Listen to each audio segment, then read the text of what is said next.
안녕하십니까, 김중호입니다. 김중호 부동산 TV 제225회 방송을 시작하겠습니다.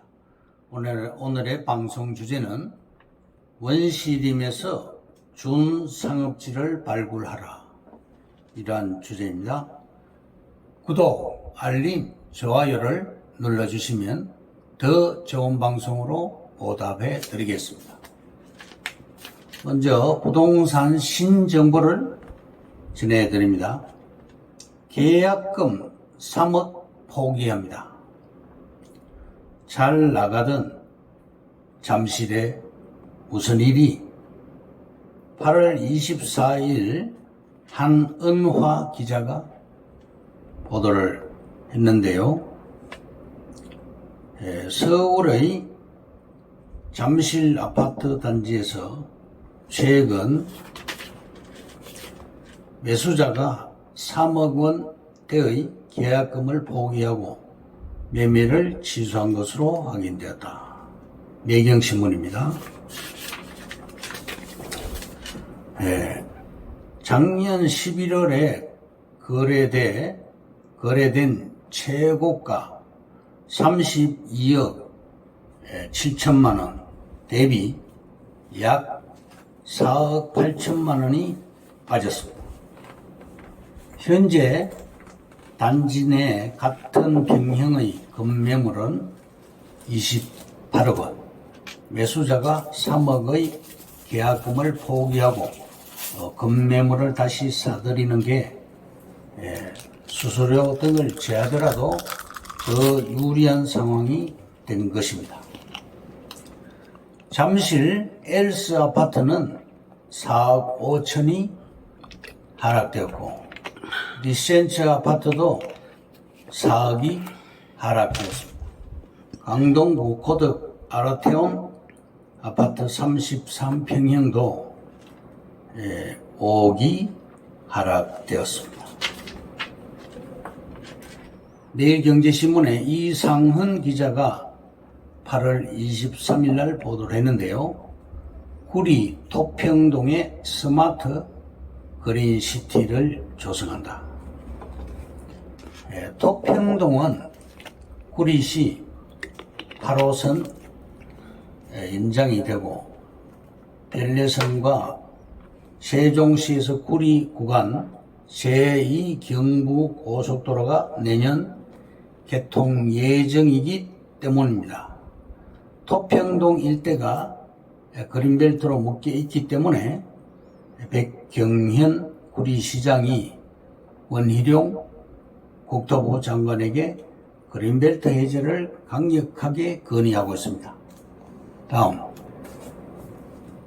매경에서 보도를 했습니다. 이동환 고양시장이 일산 테크노밸리 곧 착공한다. 의료산업단지도 조성한다. 이렇게 발표를 했습니다. 이상헌 기자가 8월 21일 날 보도를 했습니다. 이동환 고양시장은 고양판 실리콘밸리, 즉 고양 일산 테크노밸리를 하반기에 착공한다고 발표를 했습니다.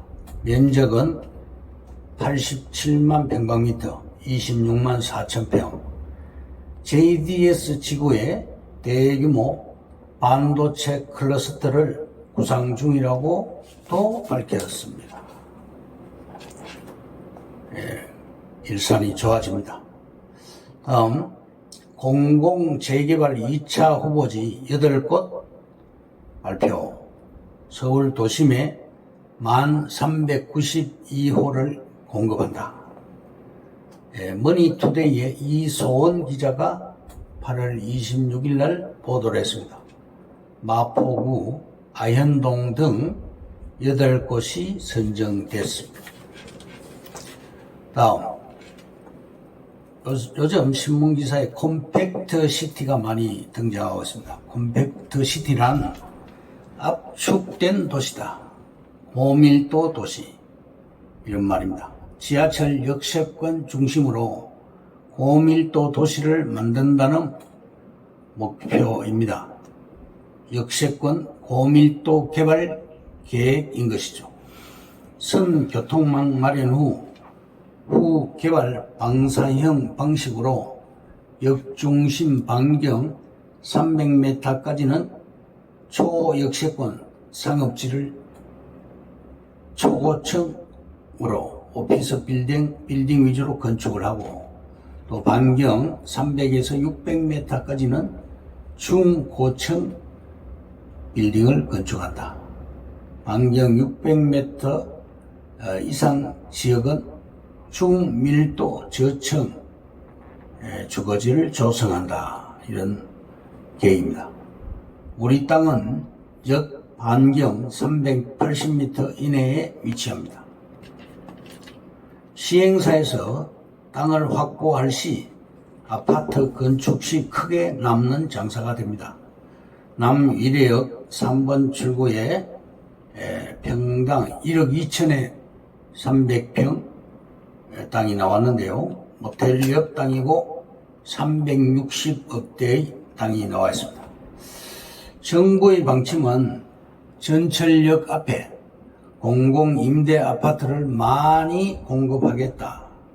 서민들을 위하여 역반경 2km까지는 무조건 개발을 한다는 것입니다. 앞으로 서울 땅값은 계속 올라갑니다. 아파트 소유 목적이 거주와 투자의 두 가지 목적이죠. 역세권 땅은 잘 팔리는 땅이고 건축업자들이 눈여겨보는 땅입니다. 오세훈 서울시장도 용산에는 앞으로 고층 건물을 100층 이상으로 짓겠다고 합니다. 남미래 역세권은 고도 제한이 있어서 20층까지만 짓게 됩니다. 땅 면적이 넓어야지 많이 지을 수가 있습니다. 우리 땅은 투자용 땅입니다. 역세권은 어차피 뒤집어서 새 판을 짜게 됩니다. 따라서 지분 투자도 좋고 문제가 전혀 없습니다. 왜 복정동 우리 땅이 좋은가 하면 향후 2, 3년 후에 인구가 이곳에 급증을 합니다. 지구 단위 계획구역이고 인구가 10,000명 정도가 상주를 하게 됩니다. 그리고 복정역과 남위례역 이렇게 가까운 거리 있는데 역세권은 각종 인프라가 다 들어옵니다. 위례 신도시에는 트램선이 지금 공사 중인데 곧 완공이 됩니다. 복정동은 건축 인허가를 내줍니다. 각종 인프라가 다 갖추어지고 있습니다. 백화점, 대학교, 전철역, 또 전철 노선을 볼 것 같으면 8호선, 분당선, 위례 신사선, 위례 과천선, 위례 삼동선, 트램선, GTX F 노선까지 7개 노선이 들어옵니다. 그리고 컴팩트 시티입니다. 우리 땅이 이 컴팩트 시티에 해당이 됩니다. 단기 2년에서 5년 정도를 보면 됩니다. 시간을 투자하면 큰 돈이 되는 땅입니다. 그런데 내가 직접 투자해야 큰 돈을 손에 쥘 수가 있는 것이죠.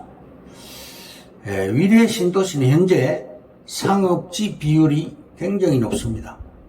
LH에서는 더 개발을 합니다. 복정 1지구 같은 경우는 상업지 비율이 높아서 가분수입니다. 주거지 비율을 더 확충을 합니다. 역세권 개발이 24년도에 이렇게 아파트가 입주를 하게 되면서 계속 역세권 개발이 이루어집니다. 주거대 상업지 비율이 더 많습니다. LH가 무조건 주거지를 더 많이 개발하게 됩니다. 복정지구는 앞으로 개발 계획을 추가로 발표하게 될 것입니다. 신혼부부용 주택, 또 청년주택, 이런 주택들은 우대 금리를 적용합니다. 그리고 우리 땅은 지출이 없습니다. 관리가 필요 없는 것이죠. 신경을 쓰지 않아도 나중에 큰 수익을 안겨줄 것입니다. 위례 신사선은 총 12개 정거장이 생기게 됩니다. 결론적으로 우리 땅은 입지가 굉장히 좋습니다. 공동주택 인구가 10,000명, 10,000명이 증가하게 됩니다. 보상가가 최고 5,300만 원 보상이 되었습니다. 환지 방식으로도 대토로도 보상이 되었고요. 우리 땅은 입지가 최고의 입지라고 하겠습니다. 다음 오늘의 방송 주제인 원시림에서 준상업지를 발굴하라에 대해서 말씀드립니다. 첫째, 무서운 현실, 부익부 빈익빈 시대가 도래했습니다. 내 자식에게 토지를 소유하는 자만이 미래에 꿈이 있다는 사례를 많이 가르쳐라. 둘째, 요즘 외국인들이 한국에 땅을 많이 사고 있습니다. 땅 사는 짓을 따라하라. 사두기만 하면 땅밖에 없습니다. 이를 악물고 돈 벌어서 땅을 사시기 바랍니다. 잔소리가 아닙니다. 훗날에 명언이 됩니다. 셋째, 천하지대본, 즉 인간의 근본인 땅 없이는 살 수가 없습니다. 그리고 신토불이라는 말이 있죠. 흙에서 먹고 살다가 인간은 흙으로 돌아간다는 말입니다. 즉 사람과 땅은 하나다, 이런 뜻이죠. 넷째, 1억이 100억 되려면 준상업지를 사라. 신도시 상업지에 건물이 신축되면 유전에서 기름이 솟아나듯이 돈이 건물 안으로 쏟아져 들어오게 됩니다. 중심상업지는 이미 기존 부자들이 다 차지하고 있습니다. 서민들도 부자가 되는 길을 찾을 수가 있습니다. 도시 바깥의 땅 주인이 내 땅에 주유소, 대형 음식점, 가구점, 쇼핑몰, 호텔, 모텔, 1급 호텔, 자동차, 정비소 등을 하고 싶다고 지방자치단체에 건축 허가를 얻어낸 땅이 바로 준상업지역입니다. 멋지게 건물을 짓고 장사를 하면 자동차와 사람들이 모여들게 되고, 사람들이 지구 지역 외 땅을 선호하면서 건축 허가를 얻어낸 지역이 바로 준상업지입니다.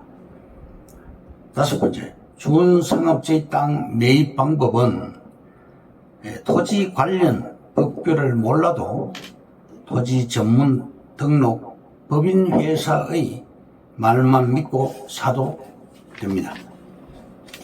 이런 법인은 토목, 설계, 인허가 등 관공서 일까지 맡아서 해줍니다. 세주는 곰이 부리고 돈은 엑스놈이 받는 방식이 투자자가 할 일입니다. 여섯 번째, 땅을 살 때는 바보스럽게 사고 땅을 팔 때는 훈장처럼 하면 반드시 거부가 됩니다. 일곱 번째, 수도권에 가까운 미개발지는 집중 개발이 됩니다. 서울에서 한두 시간 걸리는 지역은 국토 균형 발전 계획에 의거 장차 유망한 지역이 됩니다. 8번째, 미군 기지가 들어가는 곳, 레저 관광 도시, 외자 유치 도시, 항만 도시, 베드타운 도시, 해양 도시, 배산 임수 전원 도시, 국가 산단 도시, 실버 펜션 도시 등 지역 땅은 눈 감고 사도 큰돈이 됩니다. 9번째, 광역 도시로 탈바꿈하는 중소도시, 구렁지가 적은 지역은 땅이 모자라서 땅에 투자하면 땅 소유 자체만으로도 거부가 탄생하게 됩니다. 이것으로 김종호 부동산 TV 제 225회 방송을 마칩니다. 감사합니다. 김종호였습니다.